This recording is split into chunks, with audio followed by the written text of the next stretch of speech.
جی وعلیکم السلام ورحمۃ اللہ وبرکاتہ۔ آپ کس حدیث کی بات کر رہے ہیں؟ حدیث بیسیکلی کہتے ہیں ایک بات کو۔ اللہ سبحانہ و تعالیٰ نے قرآن کو بے شمار مقامات پہ حدیث کہا ہے۔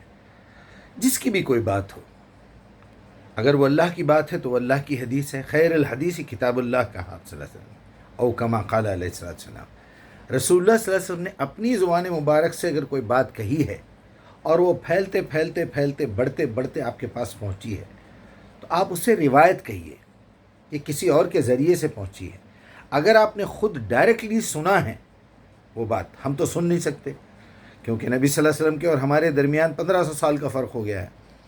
تو اگر وہ بات قرآن میں لکھی ہوئی ہے، چونکہ قرآن محفوظ ہے، تو ہم کہہ سکتے ہیں کہ یہ اللہ کے نبی کی زبان مبارک سے نکلا ہوا یہ وہ لفظ ہے، یہ وہ حدیث ہے جو قرآن میں درج ہے۔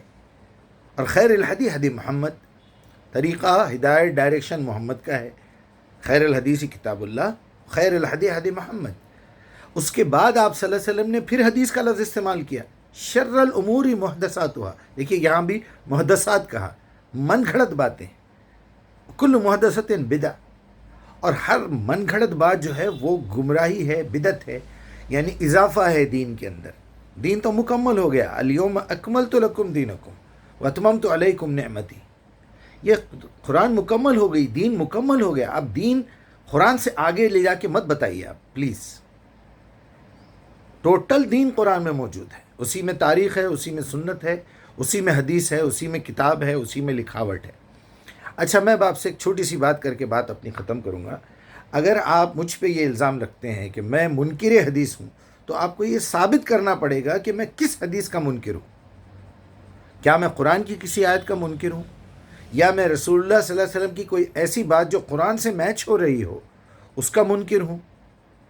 آپ 200 سال 250 سال کے بعد نبی صلی اللہ علیہ وسلم کے اس دنیا سے رخصت ہونے کے 250 سال بعد اگر کسی آدمی کی بات آپ میرے سامنے لا کے کسی بھی کتاب میں لکھی ہوئی ہوں گی، اب میں آپ سے اگر یہ بات کہوں، یعنی کاؤنٹر کرتے ہوئے، آئی ایم ویری سوری، کہ اگر یہ کہوں کہ امام مسلم اپنے استاد امام بخاری کی حدیث کے منکر تھے، تو آپ کیا کریں گے؟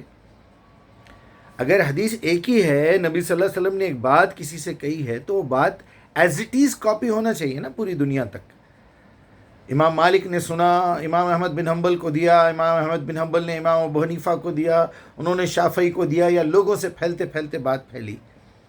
اس کے بعد امام بخاری، مسلم، ابو داؤد، ترمذی، نسائی، ابن ماجہ وغیرہ وغیرہ وغیرہ تک پہنچی، امام ابن تیمیہ تک آئی، شیخ الاسلام تک آئی، محدث دکن تک آئی، فلاں تک آئی، کسی تک بھی آئی۔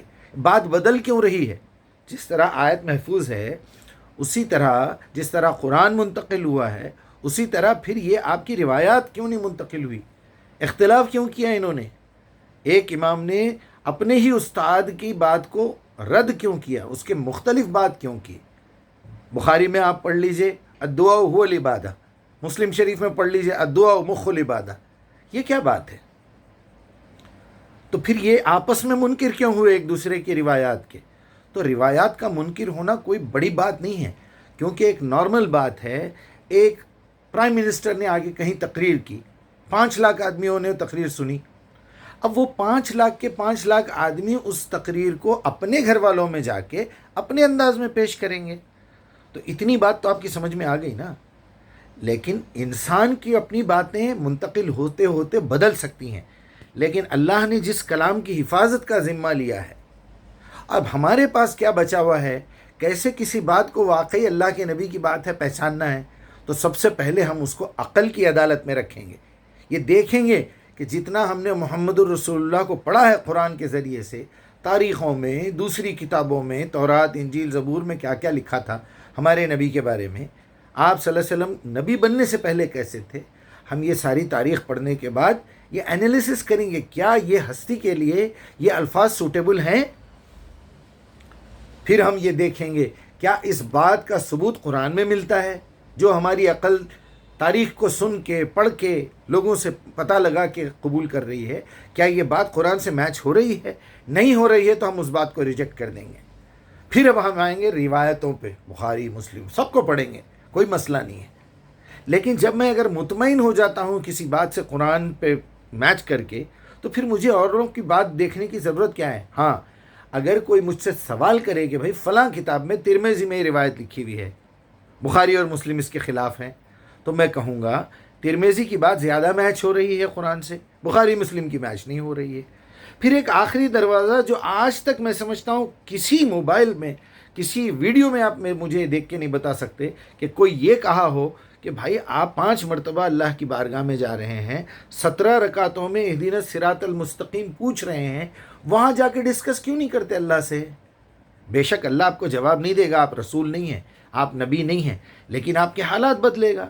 جس طرح ہم لوگوں سے کہتے ہیں کہ پتھر کی مورتی کے سامنے جا کے اپنے دکھڑے مت رو، ان سے کوئی مدد مت مانگو، اور جو ہے ہم خبروں پہ جا کے مت مانگو، ہم یہ کہتے ہیں، کسی سے بھیک مت مانگو، ہم یہ بھی کہتے ہیں، جو کچھ مانگنا ہو اللہ سے مانگو۔ تو جب آپ اللہ سے مانگ رہے ہیں تو اللہ کے پاس کوئی نہ کوئی ذریعہ ہے نہ دینے کا۔ اسی طرح بات کو سمجھانے کا بھی اللہ کے پاس ذریعہ ہے، کیونکہ میرا دل، میرا دماغ، میری ایون زبان بھی جو ہے وہ سب اللہ کے کنٹرول میں ہے۔ اس نے کچھ آزادی دی ہے مجھے پوچھنے کی، بولنے کی، لوگوں میں خرابی پیدا کرنے کی، اچھائی پھیلانے کی، یہ سب چیزیں ہیں میرے ساتھ لگی ہوئی۔ تو میں اپنے رب کے سامنے سرنڈر ہو رہا ہوں، میں اس سے پوچھ رہا ہوں میرے مالک اہدنا صراط المستقیم، کیونکہ اس نے آفر دیا ہے اذا سألک عبادی انی فانی قریب اجیب دعوت الداع اذا دعان، میں جواب دیتا ہوں جب کوئی مجھے پکار کے سوال کرتا ہے۔ فلیستجیبوا لی، انہیں چاہیے کہ صرف مجھ سے جواب طلب کرے، کسی اور سے نہ کرے۔ بس میں جو ہے اتنی سی بات کرتا ہوں، آپ مجھے بتائیے میں کون سی حدیث کا منکر ہوں، پھر میں آپ کو بتاؤں گا کہ واقعی یہ حدیث ہے یا کوئی من گھڑت جو ہے ایسے ہی محدثات میں سے ہے۔